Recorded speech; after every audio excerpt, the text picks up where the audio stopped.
Hello guys, welcome to Binanti TV. My name is Mr. Binanti. Thank you so much for always watching our videos. Thank you for watching this particular one.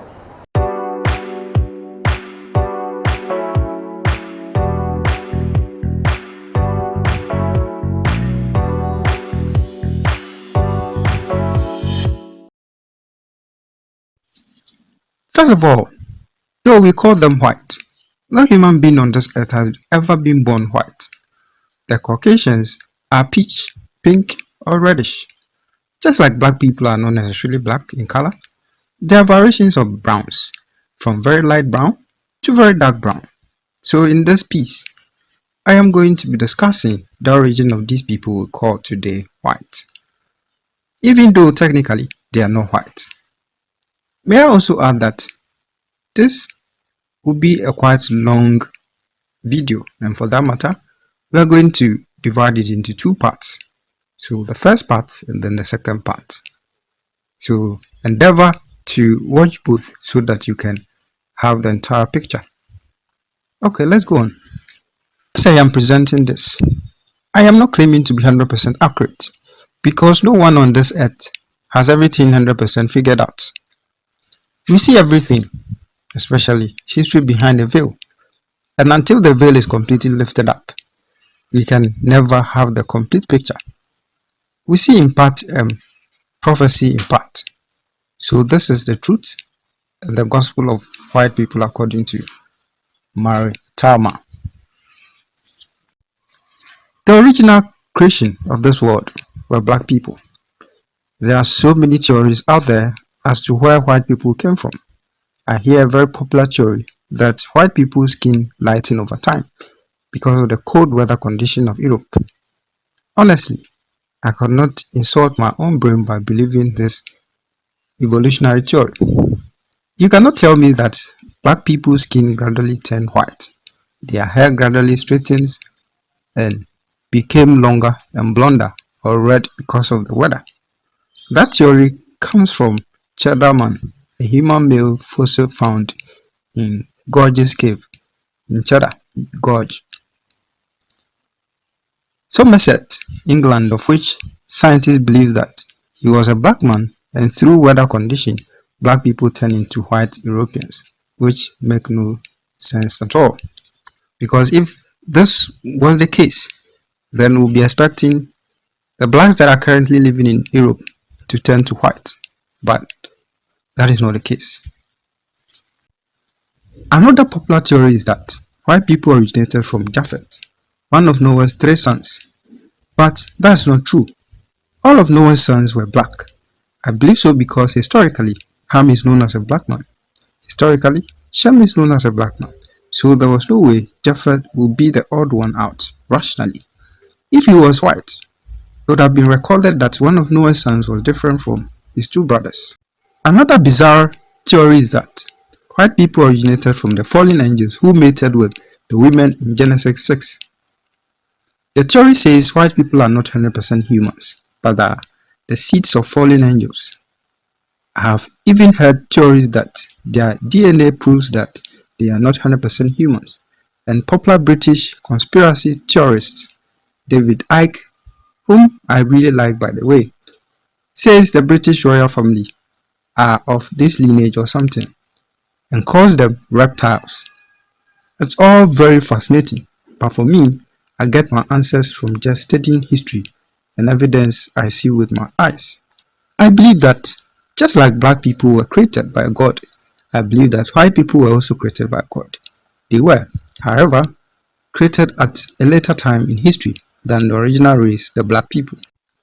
In fact, when God decided to create white people, he decided to create 2 distinct nations and races at that time. God did not need to form a white man out of the dust like he created the black man Adam. The white man was not a complete new creation. He was to be a variation of the black man who already existed. Something similar had happened before in history, where all people were black, but white-looking people cropped up here and there, and at that time it was considered a curse in the form of leprosy or albinism. But then, God decided to make such a kind of people a distinct race, so out of the womb of a black woman, the first white man was birthed. This first white man wasn't exactly albino. He wasn't a leper either. This wasn't a spiritual curse or a medical condition. He was actually to be that way, naturally. I believe that this historic event is recorded in the book of Genesis from chapter 25. Read the entire verse. What I love about the Old Testament is that it is an accurate historical book supported by other historical texts. So the origin of the white race began with a black woman called Rebecca, or rather, Rachel, in the Hebrew language. After years of failing to conceive, God finally opened Rebecca's womb after her husband Isaac prayed for her, and lo and behold, she conceived twins. The twin pregnancy troubled her, and she asked God what on earth was happening inside her womb. She was clearly told by God that she is carrying two different nations' race in her womb. When the boys were born, only the color and race of the firstborn twin is described because he was the one who was born different. There was no need to describe the second-born twin because he was normal. He looked just like his mother and father and every other human of that time. He had brown skin. Genesis says the firstborn twin was born red and hairy, so he was named Esau, which means hairy. The normal-looking second-born twin came out holding his brother Eve, trying to push his older brother back into the womb. So he was named Jacob, which means deceptive. However, God favored and loved the deceptive boy more than his older brother, Esau. So when Jacob was grown, God changed his name to Israel, as he was to be the father of God's chosen nation. Esau, on the other hand, who was the first red or white human being on this earth, was like a cursed child because God did not love him. His behavior throughout was problematic. He was actually the very slow twin, and growing up, Jacob always had an upper hand over him because Jacob was naturally cunning. Esau sold his own birthright to his clever little brother for a bowl of soup, fulfilling the prophecy told to Rebecca when she was pregnant that the older would be a servant of the younger brother. Needless to say, as stupid as Esau was, his father Isaac loved him more. He was the favored son. Even though Esau was white, but by the description, he sounded like a red-haired, ginger-hairy man. He never saw his skin color as white or pure, or more beautiful or superior to that of his own mother, his father, and his twin brother, and in fact, the rest of the people around him. Esau, the father of the white race, never saw himself as more special because he was red. If anything, he probably grew up hating that he was different to his own family, as he was a completely different race to his own parent.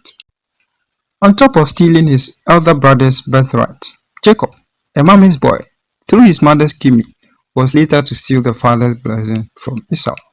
Because Rebecca knew that Jacob was the one chosen by God, she made sure her favored son got all the blessings, and this is where the enmity between the blood brothers was born. Esau hated Jacob and sought to kill him. The blessings which Jacob received was actually from God because he was the chosen one. Genesis 27, verse 27 to 29. Part of Jacob's blessings was that all people, all nations should bow to him and serve him, but not only all people and nations, but that Esau, his own older brother, will be his servant. The older shall serve the younger. Genesis 25 to 23. Because Esau was the one favored by his father, Isaac, though through deception Jacob got the original blessing. Esau, through tears, begged his father for a blessing too, and Isaac, out of the love and sympathy he had for his firstborn, gave Esau, the daddy's boy, a temporary blessing, which is a manifestation of what we see today. This is the end of the part 1 of the video. Watch out for the part 2 very soon. Thank you for watching the video. I hope you loved it. Keep on watching our video, but most importantly, subscribe to our channel. We need your subscription. Let it happen for us. Let it rain on us. See you on another one. Peace out.